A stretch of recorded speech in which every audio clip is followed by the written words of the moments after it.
Hello everyone, welcome to Trade Breakdown on EU. So I'm going to continue the theme of these breakdowns by explaining these trades and their thought process right from the daily chart, and then we're going to move on to the lower time frame and discuss how this trade was taken and what were the factors that led me to taking this trade and why did I have so much conviction in this trade that I managed to execute it properly.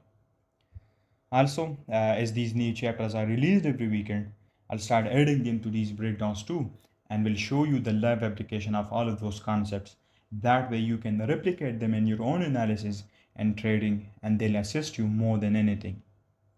The weekly chapters alone are good enough to help you understand the market dynamics, but what actually gets you to the next level and makes sure that you actually get everything out of these concepts is by watching these trade breakdowns and seeing how I've used these concepts in my analysis and how they've led me to taking trade ideas or generating trade ideas. So let's look at the charts and see what we've got here. So right here, first of all, you can see that with this expansion swing, we took out this range low and this range high. Now, if you watch the previous breakdowns, then you'd remember that our drawn liquidity is still higher, which is this range high right here. And we derived that from the weekly chart analysis, right? So the drawn liquidity is higher and we've taken out both range high and range low with this expansion swing, which means it's a bullish dealing range, right? So inside this bullish dealing range, we'll have both discount and premium region, and each will have their own respective key levels. Now, if you remember the previous chapters about dealing ranges, then you'd remember and you'd know what type of reaction each key level offers depending upon their position inside this dealing range. So premium key levels would only be able to offer retracement or small reactions, whereas the discount key levels inside this bullish dealing range would be able to offer reversals on the lower time frame or expansions on the higher time frame. So right here we're gonna see what are the different key levels we've got inside this dealing range and what sort of reaction they offered. So right here you can see that the first key level we've got inside this bullish dealing range is this order block right here, which lies in the premium region, right? And then we've got this FEG, which is inside the discount region. And along with that, we've got this order block, which is also in the discount region, along with this FEG. Now, if you look at this price action right here, then you would see that price first retraced to this order block right here inside the premium region. And because it was in the premium region, it only offered a retracement and a small reaction, right? And then it expanded lower. Now remember, just because it offered a small reaction or retracement, it doesn't mean that you cannot trade it or that I didn't trade it, right? If you remember the previous breakdowns, then you'd remember that I actually had a long or a bullish trade right here in this price action, and my target for that trade was this FEG right here or this Wednesday's candle high. And even though I took a trade here on the lower time frame and it brought profits to me, I was aware and conscious of the fact that I have to be vigilant and cautious when trading inside this price action, because I knew the price can expand on me lower again because it has to test a discount key level before it moves higher. Now, there were multiple factors behind the trade that I took here, and the reason why I was so confident in that trade idea is because there were multiple factors like weekly profiles, intraday profiles, and time backing up that trade idea. That's why I took it, right? Then, after price had this reaction right here and it formed this new FVG, it reacted to it and expanded lower again to test a discount key level in the form of either this discount FVG or this discount order block before it starts moving higher again towards the higher time frame drawn liquidity, which is the range high above. Right here, you can see that as soon as this week opened, what happened is that the Monday's candle had this down close candle, right? And what Monday also did is that it tested this daily key level right here straight away from the start of the week, and this key level was in the form of this FVG, right? And also with that, our opposing drawn liquidity or opposing key level that price can potentially be drawn to is this discount key level right here in the form of this FVG, right? So you can see based on this framework right here, we can work with this range and we can potentially look for shorts inside this range with our drawn liquidity being this discount FEG, because we know that if price is going to expand higher first it'll have to retrace to a discount key level, which is this FVG based on the bullish dealing range, right? So based on Monday's price action, we can expect a Monday high of the day because Monday tested a key level, right? And potentially for the rest of the week, we can expand lower towards the drawn liquidity. Now, what happened on Tuesday is that we had this candle right here, right? I didn't found any setups on Tuesday, so I stayed away. And then on Wednesday, what happened is that we had found this new FVG right here, this new key level that can price react off of potentially. So on Wednesday, I expected this FVG to be tested as a key level, right? And then I expected price to expand lower again towards the drawn liquidity, which is the FVG below us. Right here, based on this price action right here, you can see that not only you would have expected a Monday high of the weekly profile, but also a Wednesday midweek continuation profile too, because Monday first retraced back higher to test a key level and then it expanded lower to continue the weekly expansion lower towards the drawn liquidity. So that was my daily high time frame thought process on Wednesday, right? Expect this FEG to be tested, right? And then look for a short and trade it on the lower time frame and trade it towards the drawn liquidity lower. So we can see that the main two objectives on the higher time frame, which are determining my daily buys and intraday buys and determining my drawn liquidity, have now been accomplished. And based on our analysis, we determined that price is going to be run to this FEG right here. So the higher time frame thought process and analysis has now been done, and we've determined our drawn liquidity, which is lower. Now we're going to move on to the 4-hour time frame to find a CRT there and then position ourselves in that CRT towards the higher time frame drawn liquidity and then potentially trade it on the 15-minute time frame or the lower time frame based on time frame alignment. So let's go down to the 4-hour time frame and see what we've got there. So on the 4-hour, first of all, we're going to plot out our opening and closing times for the week so that we can see where we are inside the weekly range and what sort of weekly profile can we potentially expect. Now I've already explained all of this by section right here to you on the daily time frame, but let's revise it here again.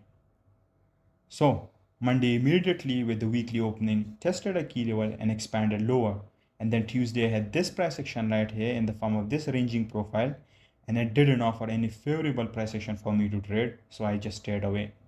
And then what happened on Wednesday is that we expanded above to the daily key level, which is the daily FVG, but not only that, we also expanded toward this 4-hour key level in the form of this FVG during the 5 a.m. candle. Now right here, I waited for this candle to close, and once it closed, I took this candle as a CRT and traded it on the lower time frame. Now right here, if you look at the closing of this candle right here, then you'd see that there is a whole dynamic in the closing of this candle in itself. If you look closely, then you'd see that this candle tested this FVG, but it never closed inside of it or above it, but instead it closed below this FVG, which suggests that the price action is showing bearish sign because it wasn't able to close inside of it. That's one of the reasons why I had so much conviction in this trade idea, right? The closure of this candle right here. This is also a factor that you can add to your analysis, right? You can look at the closure of the candle, and that can in itself tell you a lot about what price is telling you. Now, if this candle had closed inside this FVG instead of closing lower, then I still would have taken it, but I would have been more cautious around here and I would have risked lower than I usually do because of this factor, right? So right here, once this candle closed, I took this candle as a CRT because first of all, it not only tested a 4-hour key level, but also a daily key level in the form of this FAG. The second factor is the closure of this candle, which is that the candle was unable to close inside the FAG, which showed bearish signs. The third factor is the timing of this candle, right? It's the 5 a.m. CRT, which are potentially good CRTs for reversal trades. And not only those factors, but also this CRT was purged at a key time, which is the 9:30 Eastern time, which is a good macro for CRT purges, right? The reason 9:30 is a key time is because 9:30 is the Nasdaq opening time, which is a key time for manipulation, expansion, or CRT purges. So all those factors led me to taking this candle as a CRT, right? I'll be making a separate chapter on CRT in later levels of CPI, discussing all of the factors and intricacies. but these were some of the factors that led me to taking this candle as a CRT. So you should note these factors and potentially look for these factors and your CRTs as well. And if your CRT doesn't follow and doesn't have these factors, then you shouldn't be trading it. So on the 4 hour again, my objective is accomplished, which is that I had to find a CRT, right? And then position myself and that CRT towards the higher time frame down liquidity, right? So now I'm gonna go down to the 15-minute time frame and look for an entry there. So let's go down to 15-minute and see what we've got there. Right here, first of all, I'm gonna put on the opening and closing times for the day, and then we're gonna see what we've got. So right here you can see that during the first half of the candle we had a normal London protraction profile, due to which London had a manipulation profile and took all of this liquidity, and then we expanded higher, and with that expansion we tested a higher time frame key level, and we know that our higher time frame drawn liquidity is lower, right? So based on these factors we can expect a New York reversal profile, because we not only tested a higher time frame key level during the New Year session, but also our drawn liquidity is lower. Our higher time frame drawn liquidity is lower, right? And also with that, we've got this CRT on the 4 hour as well, which we're gonna trade. So based on these factors, I expected a New York reversal intraday profile.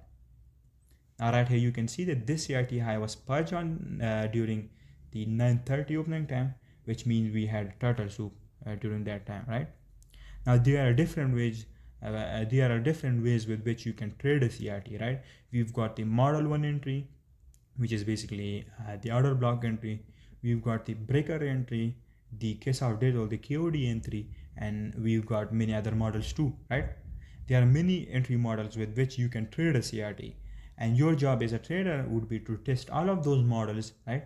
And gather data around those models, and then see which model suits you and your style the best, and then stick to that model and consistently trade it, right? Now in later levels of CPO, I'll be sharing all of these models with you, so don't worry about that, right? It's all predetermined and pre-planned. Now my favorite ones are, first of all, the model 1 entry and the turtle soup advanced entry, right? Now the model 1 entry has a confirmation factor to it, whereas the turtle soup entry doesn't require any confirmation, right?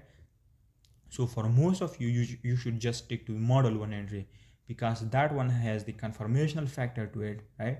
But once you get more advanced, you can trade the CRT based on the turtle soup entries too. Now the turtle soup entry has got a lot of intricacies and details which will require a separate chapter on itself, but let me discuss it briefly here, and let me discuss how I took a turtle soup entry on this CRT. Now there's a proper logic behind choosing between model 1 entry and turtle soup entry, and we're gonna discuss it later, but here I choose to trade this CRT based on the turtle soup entry, right? Now one way how you can trade it here is basically, as soon as this high gets purged, the CRT high gets purged, right? You take a market order entry there, and then you put a stop loss of 8 to 10 pips, right? Or you divide the range of this whole CRT and then determine your stop loss based off of that, and put your target either at the 50% of the CRT or the opposing end of the range of the CRT, right? Now this way of trading a CRT is a bit risky and aggressive, because you have to be really cautious of the price action right here, and this type of entry should only be taken at specific key levels, and only when specific factors are backing up a trade idea or the CRT. As I said before, I've shown this to you just for educational purposes, guys, alright? And most of you, if not all of you, should just stick to the model 1 entry, because that one is more objective in terms of its stop loss placement, entry and targets. Now the reason I said put a stop loss of 8 to 10 pips here is because I've tested that myself, right? And for cases as such or scenarios as such, that stop loss placement works for me on the 15-minute time frame, right? This isn't the same for all time frames, remember.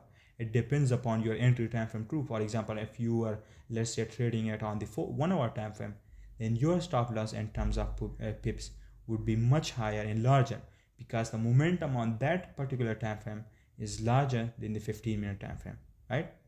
In other cases, you can put the stop loss above another block's high or FVG is high on the 15-minute too, right? And this type of turtle soup entry. But as I said before, I've discussed it briefly here just to spark your curiosity and give you a sneak peek to what we're going to be dealing with in later levels of CPI, right? This was the trade breakdown. Now right here you can see that this is my execution of that turtle soup entry, right? My stop loss was around 8 pips, and then I target this CRT low right here, and that was my trade. I also took this trade right here on Thursday. If you want me to break down this trade as well and what were the factors that led me to taking this trade, then you can let me know, right?